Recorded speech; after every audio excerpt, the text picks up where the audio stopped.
அனைவருக்கும் வணக்கம்.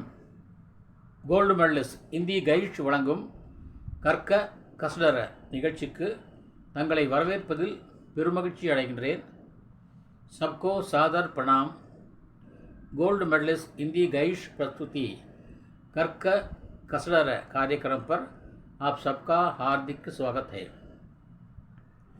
आप बराबर सब्सक्राइब करके सहयोग देने की कृपा करें. நீங்கள் தொடர்ந்து எங்கள் நிகழ்ச்சிக்கு உங்களது ஆதரவை தாருங்கள். சப்ஸ்கிரைப் செய்து கொள்ளுங்கள்.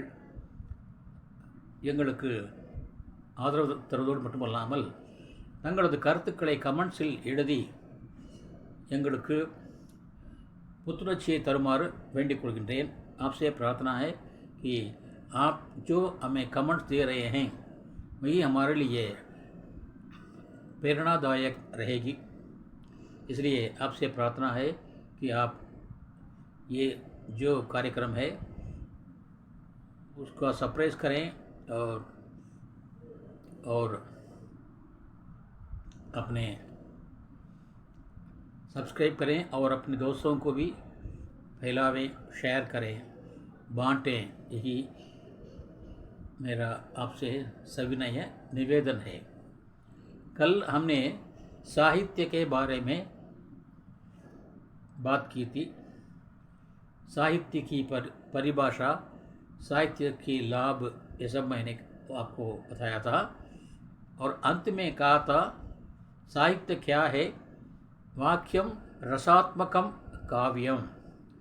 रस से युक्त वाक्य ही काव्य होता है.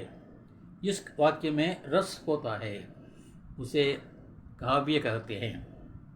वो काव्य जो है उस काव्य के भी कुछ क्या है, हर एक चीज़ के की कुछ सीमाएं होती हैं. तमिल में क्या कहते हैं, அளவுக்கு மிஞ்சினால் அமிர்தமும் நஞ்சு. அளவுக்கு மிஞ்சினால் அமிர்தமும் நஞ்சு என்பார்கள் तमिल में. जो असीमित है वो हमारे लिए लाभदायक नहीं होगी. इसीलिए कविता जो है, साहित्य जो है, वो अगर सीमित रहे तो उससे हमें लाभ है. असीमित रहे तो उससे हमारे लाभ बहुत कम हैं. जैसे कि एक नदी है, ஒரு ஆறு இருக்கிறது. அந்த ஆறு கரையை தொட்டு ஓடினால் நமக்கு நன்மை. ஆறில்லா ஊருக்கு அழகு பாழ் என்பார்கள். वो नदी जब किनारे से सट कर बहती है तो उससे उस नगर की शोभा है और उस नगर के लिए लाभ है. अगर वो नदी किनारे से बाहर चली जाए तो वो शोभा नहीं है, वो अशोभा है, क्योंकि उससे हमें लाभ नहीं है, हानि है. लोगों के लिए हानि ही होगी. इसलिए जो नदी है वो किनारे से होकर बहनी चाहिए, किनारे से बाहर नहीं आनी चाहिए. आने पर उसे हम बाढ़ कहेंगे. उससे हम अलग रहेंगे या उसको कंट्रोल करेंगे, उसको हम नहीं चाहेंगे. इसी प्रकार कविता रूपी जो नदी है वो भी, उसे भी किनारे से सटकर बहनी चाहिए. वो किनारा क्या है, कौन सा है?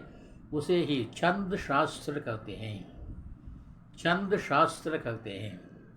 ஆறு எப்படி கரையை ஒட்டி ஓடினால் அழகோ நன்மையோ, அதுபோல கவிதையும் இந்த யாப்பு என்ற இலக்கணத்தை ஒட்டி ஓடினால், இயங்கினால் அது அழகு, அதை தாண்டினால் அது அழகற்றதாகிவிடும். इसलिए हमारे आचार्यों ने छंद शास्त्र का निर्माण किया है. யாப்பு இலக்கணம் என்ற ஒரு இலக்கணத்தை நம்முடைய முன்னோர்கள் வரைந்திருக்கிறார்கள். அந்த யாப்பு இலக்கணத்தின்படி ஒரு கவிதை, அதற்கு பல பெயர்கள் உண்டு. இப்படி ஒரே இனிப்பாக செய்யப்பட்ட பிரகாரம்தான் அதற்கு பல பேர் இருக்கிறது. லட்டு என்கிறோம், பூந்தி என்கிறோம், குலாப் ஜாமுன் என்கிறோம். இப்படி பல வகையான பெயரிட்டு அழைக்கிறோமோ அதே போலத்தான் இந்த சந்து யாப்புக்கும் பல பேர் உண்டு. அதுக்கு சில சில ரூல்ஸ் அண்ட் ரெகுலேஷனும் உண்டு. அப்படிப்பட்ட ஒரு யாப்பில் ஒன்று தான் தோஹா என்கின்ற யாப்பு. दोहा छंद, इन छंद शास्त्रों में एक है दोहा, और ये छंद जो है इसे दो प्रकार से हम कह सकते हैं. தமிழிலே யாப்பிலக்கணம் என்பது ஒரு வகைப்படும். அதிலே வெறும் மாத்திரையை மட்டும் என்பார்கள். நாம் ஒரு எழுத்தை பயன்படுத்துகிற பொழுது அதற்கு உச்சரிக்கும் நேரம் அதிகமாக இருந்தால் நெடில் என்றும் குறைவாக இருந்தால் குரில் என்றும் அழைக்கப்படுகிறது. ஜேசே கா நீளமாகிறது, நேரம் அதிகமாகிறது, ஆகவே நெடில் என்கிறோம். க இது குறைவாவதால் कुरल एंग्रोम. हिंदी में जैसे लघु गुरु कहते हैं. लघु छोटा है, गुरु बड़ा है. तो लघु के लिए एक मात्रा है, गुरु के लिए दो मात्राएं हैं. लघु के लिए एक मात्रा है, गुरु के लिए दो मात्राएं हैं. அதாவது குறிலுக்கு ஒரு மாத்திரை, நெடிலுக்கு இரண்டு மாத்திரை. இப்படி அந்த மாத்திரைகள் விதிக்கப்பட்டுள்ளன. தமிழிலே அப்படி இல்லை. குறிலுக்கு ஒரு மாத்திரை, நெடிலுக்கு இரண்டு மாத்திரை. அதே இடத்துல பாதி எடுத்து வந்தால் பிச் சப்தம் அந்த இப்பு வரும்போது அந்த இப்புக்கு அரை மாத்திரை என்று தமிழில் இருக்கிறது. ஆக இது நான் உங்களுக்கு சொன்னது ஒரு உதாரணத்துக்காக சொன்னேன். ஆனால் ஹிந்தியிலே ஒரு மாத்திரை இரண்டு மாத்திரை தான். நீளமாக இருந்தால் இரண்டு மாத்திரை, நீளம் குறைவாக இருந்தால் ஒரு மாத்திரை. लघु के लिए एक मात्रा और गुरु के लिए दो मात्राएं निर्धारित की गई हैं. इस प्रकार ये दोहा छंद जो है, इसमें कुछ छंद दो प्रकार के होते हैं. एक है वार्णिक छंद, दूसरा है मात्रिक छंद. तो वार्णिक छंद वो होता है जहाँ पर वर्णों की गिनती होती है. वर्ण माने अक्षर, எழுத்துக்களை எண்ணுவது, அதுதான் வார்ணிக் சந்த் என்பது. தமிழில் உள்ளது போல மாத்ராவோं की गिनती है, மாத்திரைகளை எண்ணுவது தமிழ் உள்ளது போல அது मात्रिक छंद. आग वार्णिक छंद, मात्रिक छंद, इस प्रकार के दो भेद होते हैं. எழுத்துக்களை மட்டும் எண்ணுவது அது வார்ணிக் சந்த், மாத்திரைகளை மட்டும் எண்ணுவது இது மாத்ரிக் சந்த். இப்படி இரண்டு வகையாக பிரிக்கலாம் இந்த யாப்பு இலக்கணத்தை. हिंदीले छंद वार्णिक छंद और मात्रिक छंद इस प्रकार के दो भेद हैं. और इनमें से मात्रिक छंद कुछ हैं और वार्णिक छंद भी कुछ हैं. इनमें से आज हम लेने वाले हैं दोहा छंद. दोहा नामक आपने पढ़ा होगा. दोहा कबीर के दोहे, तुलसी के दोहे, रहीम के दोहे, बिहारी के दोहे. दोहे आपने बहुत सारा पढ़ा होगा. ये दोहे का मतलब यही है कि दोहा एक प्रकार का छंद है, वो मात्रिक छंद है. इसमें मात्राओं की गिनती होती है. गिनती माने काउंटिंग. இங்கே மாத்திரைகள் எண்ணப்படுகின்றன. சரி, इसका नियम क्या है? ரூல்ஸ் என்னவென்றால், ஒரு दोहा दोहाவுடைய ஒரு பாதி மறுபாதி, ஒரு பாதி முடிந்து கமா வரும், மறுபாதி முடிஞ்சு ஃபுல் ஸ்டாப் வரும். கோடு போடுவார்கள், ஒரு கோடு போட்டிருப்பார்கள். அது ஃபுல் ஸ்டாப் எனப்படுகிறது ஹிந்தியிலே. ஆக அது யத்தி என்பார்கள். இதை இந்த கமா போடுறது யத்தி என்பார்கள். 13 और 11 मात्रा पर यति होती है. दोहा छंद में कुल 24 மாத்திராய் होती हैं. டோட்டலாக அந்த ஃபஸ்ட் சைடு ஃபுல்லாக போட்டாக்கா 24 மாத்திரைகள் இருக்கும். அதில் 2 வரிகள் இருக்கும் குரல் போல். அந்த 2 வரிகளில் மொத்தம் 24 + 24 48 மாத்திரைகள் இருக்கும். இதுதான் दोहा छंद. ஆனால் அதை ஃபஸ்ட் ஹாஃபில் 13 இருக்கும், செகண்ட் ஹாஃபில் 11 இருக்கும். फर्स्ट हाफ में यति में 13 और उसके बाद 11. 13 और 11 मात्रा पर यति होती है. 13 மற்றும் 11 மாத்திரைகளில் அந்த கமா வரும். முடிவு इरफान मात्रा 13 मात्रा पर यति होती है और 24 मात्रा पर उसका अंत होता है. इस प्रकार ஒவ்வொரு துவாவிலும் இந்த 13 + 11 என்ற வாக்கிலே 24 லைன்ஸ் மாத்திரைகள் இருக்கும். ஒவ்வொரு லைனிலும் அதிலிருந்து தவறாக இருந்தாலோ குறைவாக இருந்தாலோ அதிகமாக இருந்தாலோ அது பிழை என்ற அர்த்தம். அதிலே பிழை உள்ளது என்று நீங்களே கருதி கொள்ளலாம். மாணவர்களாக நீங்களே கருதி கொள்ளலாம், நீங்களே சொல்லலாம். புத்தகங்களே எழுதப்படுத்தால் கூட தவறு நீங்கள் சொல்லலாம். ஏனென்றால் அதுதான் மரபு, அதுதான் இலக்கணம், அதுதான் யாப்பு இலக்கணம். யாப்பு இலக்கணத்தை மீறக்கூடாது. மீறினால் அது கவிதை ஆகாது. அக்கவிதாய் அதை கவிதை அல்ல என்பார்கள். ஆகவே ஒரிஜினல் கவிதை என்பது யாப்பு இலக்கணத்தை கடைப்பிடிக்க வேண்டும், அதை தாண்டி போகக்கூடாது. அப்படிப்பட்ட தோஹா என்னும் சந்திலே சந்த் கபீர்தாஸ் என்ற மாபெரும் கவிஞர், நீங்களாம் படித்திருப்பீர்கள், आपने पढ़ा होगा, மாபெரும் கவிஞர். அவர் கவிஞர் மட்டுமல்ல, மிகப்பெரிய தத்துவ ஞானி, மிகப்பெரிய சமூக சீர்திருத்தவாதியும் கூட, மிகப்பெரிய தெய்வ பக்தி கொண்ட பக்தரும் கூட. ஆனால் அவர் படிக்காதவர், எழுத படிக்க தெரியாதவருக்கு. கண்டது கேட்டது இந்த இரண்டையுமே வைத்து அவர் மக்களை கவர்ந்தார், மக்களிடம் பெயர் பெற்றார், இலக்கியம் படைத்தார். அவருடைய ஒவ்வொரு வரிகளும் அவர் தன் கையால் எழுதியதல்ல, தன் சிஷ்யர்களை வைத்து எழுத சொல்வார். தான் சொல்வார், நீங்கள் பார்த்துருப்பீர்கள், கிராமங்களிலே பார்த்துருப்பீர்கள், சாமி சொல்கிறது சொல்லுவாங்க. சாமி சொல்லுது என்று சொல்வார்கள். அந்த குறிப்பிட்ட ஒரு மனிதருக்கு அந்த நேரம் வந்தால் அருள் வாக்கு என்பார்கள். அந்த அருள் வாக்கு வருகின்ற பொழுது அவர்கள் பேசிக்கொண்டே போவார்கள். ஆனால் அந்த நேரம் முடிந்த பிறகு நாம் கேட்டால் அவர்களுக்கு என்னவென்று தெரியாது. அதுபோலத்தான் அருள் வாக்கை போலத்தான் இது போன்ற மகான்கள் சொல்லிக்கொண்டே இருப்பார்கள். அவருடைய சிஷ்யர்கள் அதை எழுத்து வடிவிலே எழுதி கொண்டிருப்பார்கள்.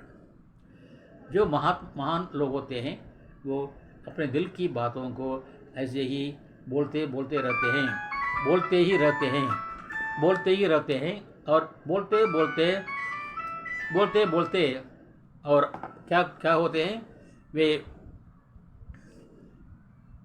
अपने शिष्यों को से इशारा करते हैं कि आप लोग इसको लिपिबद्ध करें. लिपिबद्ध करके उसको साहित्य के रूप में देते हैं शिष्यगण. वो शिष्यगण क्या लिखते हैं, जो हमारे गुरु कहते हैं उसको वैसे के वैसे लिखते हैं. और वे कहते हैं, मैं ये सब बातें मेरे हाथ से जो लिखे जाते हैं ये सब भगवान को साक्षी रखकर लिखे जाते हैं. मैं भगवान को साक्षी रखकर இறைவனை சாட்சியாக வைத்து நான் இதை எழுதுகிறேன். என்னுடைய குருநாதர் சொல்லுகிறார், நான் இறைவனை சாட்சியாக வைத்து இதை எழுதுகின்றேன் என்று இறைவனுக்கு முன்னாலே சாட்சியை வைத்து எழுதப்படுவதுதான் சாக்கி என்று பெயர்த்திருக்கிறார்கள். इसलिए इसका नाम साकी है. साकी का मतलब है साक्षी, एविडेंस. இறைவனை சாட்சியாக வைத்து என்னுடைய குருநாதர் சொல்வதை நான் அப்படியே எழுதுகிறேன் என்று சொல்லி இறைவனிடம் சங்கல்பம் செய்து கொண்டு எழுதப்பட்டதுதான் இந்த கபீர் கே தோஹே என்பது. உண்மையான பெயர் சாக்கி தான், ஆனால் யாப்பு இலக்கணத்தை வருகின்ற போது தோஹே என்று பெயர். ஆகவே தோஹே என்றால் இன்னும் கருதி கொள்ள வேண்டாம், அது ஒரு யாப்பு இலக்கணம். அதை நீங்கள் தெரிந்து கொள்ளுங்கள். சாக்கி என்பது சாட்சி என்பது மறுப்பொருள் தான் சாக்கி என்பது. சரி, இப்படி இங்கே கபீர்தாஸ் என்பவருடைய சில கவிதை வரிகளை, தோஹேக்களை நான் இங்கே தங்களுக்கு இங்கே சொல்லி கிளாஸை பகிர்கின்றேன். இந்த தோஹேக்கள் 10ஆம் வகுப்புக்கு சிபிஎஸ்சி 10th ஸ்டாண்டர்ட் வகுப்புக்கு ஸ்பர்ஷ் தோ என்ற பாடத்திலிருந்து வழங்கப்பட்டுள்ளன. இந்த ஸ்பர்ஷ் 2 என்ற பாடத்திலிருந்து கொடுக்கப்பட்டிருக்கின்ற 10th standard CBSE syllabus. CBSE படிக்கின்ற மாணவர்கள் நீங்கள் தெரிந்தால் உங்களுக்கு மிகவும் நன்மையாக இருக்கும் என்ற கருத்திலே இன்றைய பதிவு நான் பதிவு செய்திருக்கிறேன். அதில் முதலாவதாக துவா சாக்கி என்பது, தோஹா என்பது ऐसी बानी बोलिए मन का आपा कोई, ऐसी बानी बोलिए मन का आपा कोई, औरन को शीतल करे आपहूँ शीतल होय, औरन को शीतल करे आपहूँ शीतल होय. திருக்குறளை வள்ளுவர் சொல்வார், இனிய உளவாக இன்னாத கூறல் கனியிருப்ப காய் கவர்ந்தற்று என்பார். இனிய உளவாக இன்னாத கூறல் கனியிருப்ப காய் கவர்ந்தற்று. இனிய வார்த்தை இருக்கின்ற பொழுது இனியவை அல்லாத வார்த்தைகளை சொல்வது நம்முன்னா கனி இருக்கின்ற பொழுது, பழம் இருக்கின்ற பொழுது அதை விட்டுவிட்டு காயை நாம் சாப்பிடுவதைப் போல என்று அவர் சொல்வார். அதுபோன்று இங்கே கபிதாஸ் சொல்கிறார், ஐசி பாணி போலியே. பாணி என்றால் வாணி. இப்படிப்பட்ட வார்த்தையை பேசுங்கள். எப்படி வார்த்தைகளை? மன் கா ஆபா கோய், அதை கேட்பவருடைய மனதிலே உள்ள வேதனைகள் நீங்க வேண்டும். ஆப்பா என்றால் துக்கு.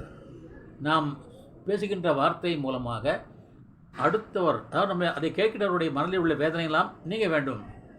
அதன் மூலமாக அவரன்கோ ஷீத்தல் கரே, தூசரோங்கோ ஷீத்தல் கரே, பிறரை நாம் குளிர்ச்சிப்படுத்துகிறோம், பிறர் மனதை குளிர்விக்கிறோம்.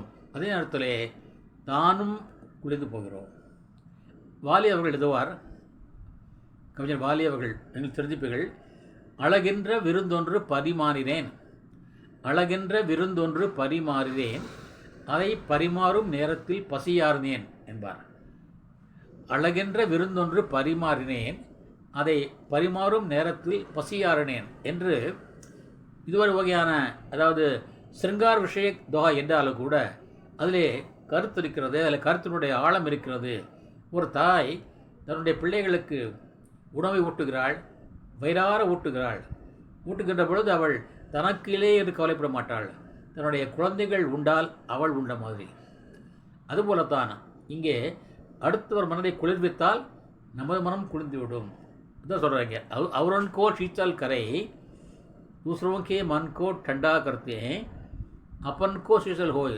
நம்முடைய உள்ளம் அதனால் குளிர்ந்து போகிறது. ஆஹா, நம்மால் ஒரு பெரிய ஒருத்தருக்கு நன்மை விளைந்திருக்கிறதே, ஒருவருடைய துயரத்தை நாம், ஒருவருடைய சூடான மனதை நாம் குவித்திருக்கிறோம் என்ற எண்ணத்தோடு நம்முடைய மனம் குளிர்ந்துவிடும். दूसरों हम ठंडा करते हैं, साथ साथ अपने को भी ठंडा कर लेते हैं. इसलिए हमें ऐसी बातें बोलनी चाहिए, ऐसी वाणी बोलनी चाहिए जो दूसरों को शीतल करे और अपना भी मन शीतल होए. ऐसी बानी बोलिए मन का आपा कोई, औरन को शीतल करे आपहूँ शीतल होय. ஒன்றாவது. இரண்டாவது,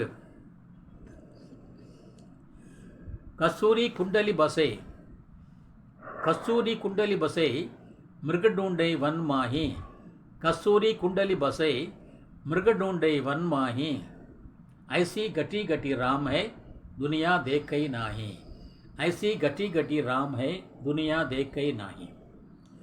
கவியரசர் கண்ணாசன் எழுதுவார், இருக்கும் இடத்தை விட்டு இல்லாத இடம் தேடி, இருக்கும் இடத்தை விட்டு இல்லாத இடம் தேடி எங்கெங்கோ அலைகின்றார் ஞானத்தங்கமே, எங்கெங்கோ அலைகின்றார் ஞானத்தங்கமே, அவர் ஏதும் அறியாரடி ஞானத்தங்கமே என்று பாடுவார். நம்மிடமே கடவுள் இருக்கிறார். அதே கபிதாஸ் சொல்வார், கட்டு கட்டுமே ஓ சாயி ரம்தா கட்டுக்கு பச்சை மத்து போல்றே என்பார். ஒவ்வொரு மனிதனுடைய உடம்பிலும் கடவுள் வாழ்கிறார்.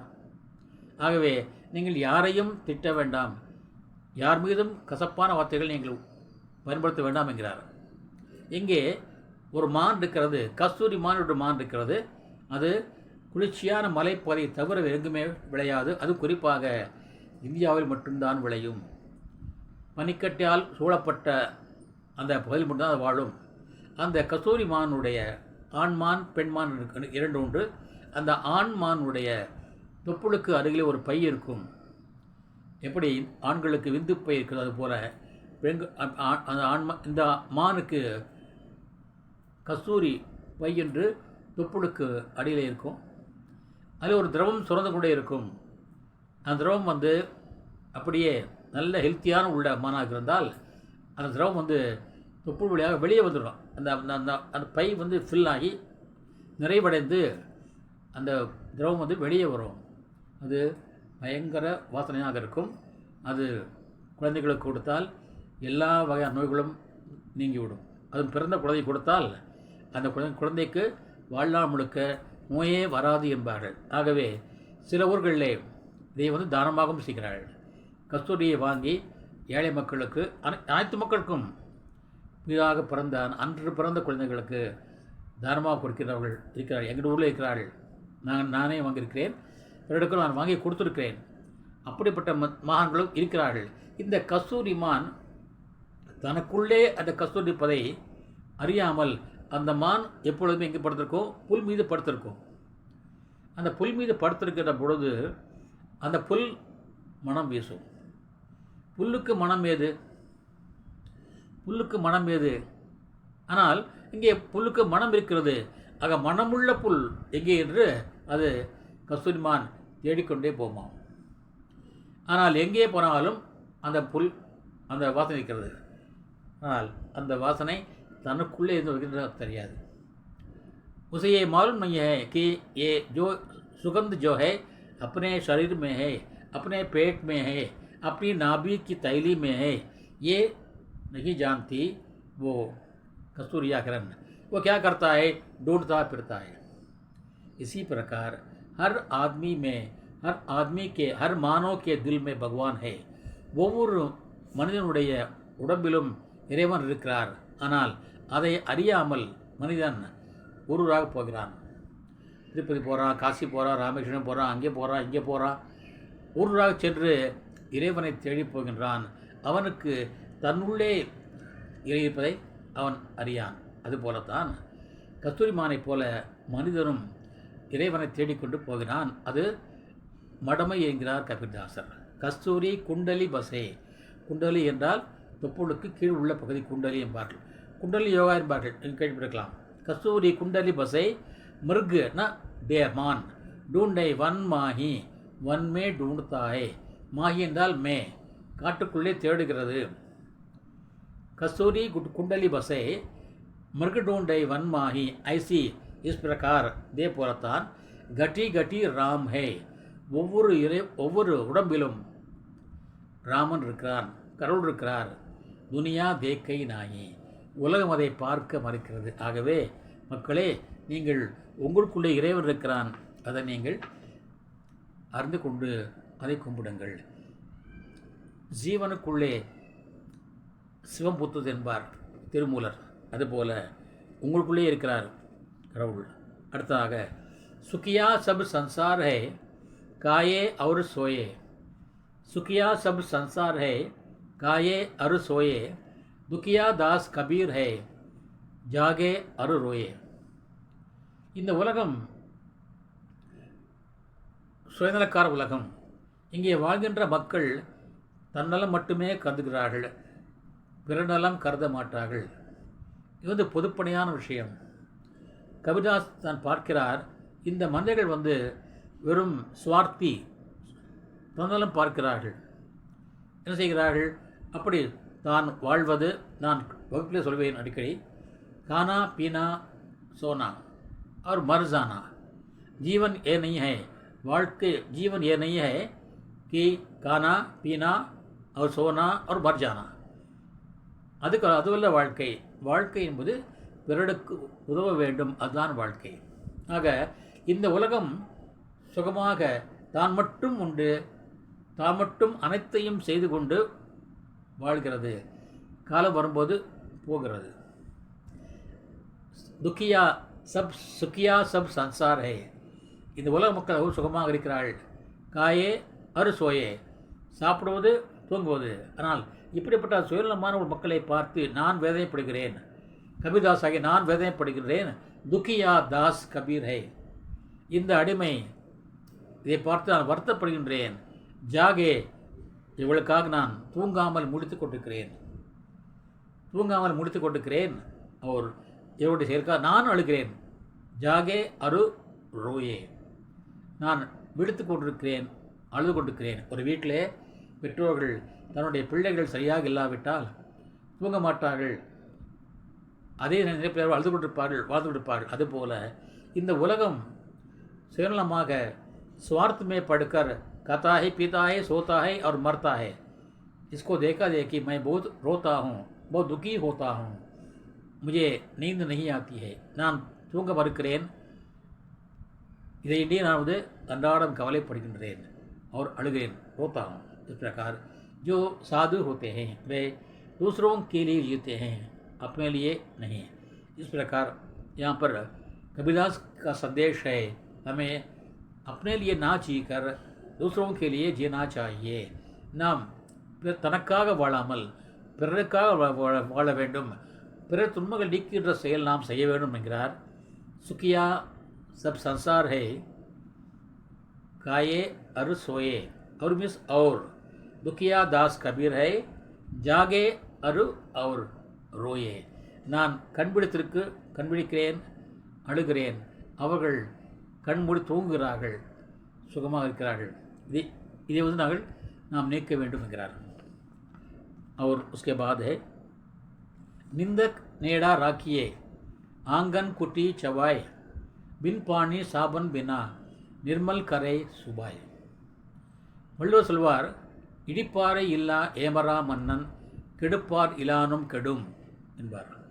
இடிப்பாறை இல்லா ஏமரா மன்னன் கெடுப்பார் இலானும் கெடும் என்பார் வள்ளுவர்। நாம் தவறு செய்கின்ற பொழுது அந்த தவறை சுட்டி காட்டுகின்றவர்கள் இருந்தால் இருக்கின்ற வரைக்கும் நாம் கெடாமல் இருப்போம்। ஆனால் நம்மை சுற்றிலோர் நம்மை ஜாலரா போட்டுக்கொண்டே இருந்தால் நாம் செய்யக்கூடாது செய்து கொண்டே இருப்போம்। ஆகவே நாம் தவறு செய்கின்ற பொழுது நமக்கு இது தவறு என்று சொல்லக்கூடியவர்கள் நம் கூட